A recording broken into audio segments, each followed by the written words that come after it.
What is the most statistically improbable thing to happen to you? In the middle of making an omelet, I answered the door while holding a whole egg. It turned out to be my new neighbor asking if she could borrow an egg.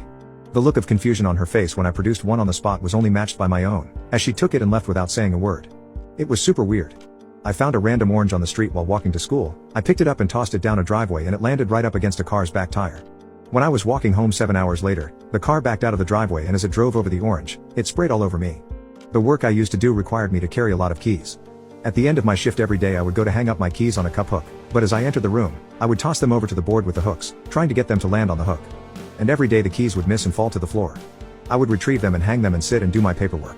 One day, at the end of my shift, I was a bit later than usual and the supervisors were in the room. Again I tossed my keys and they hooked. All of the supervisors were stunned, but my direct supervisor said, "I bet you could never do that again." I grabbed the keys off the hook, walked over to the door and tossed them again. And again they landed on the hook. And in the 3 years of working there, that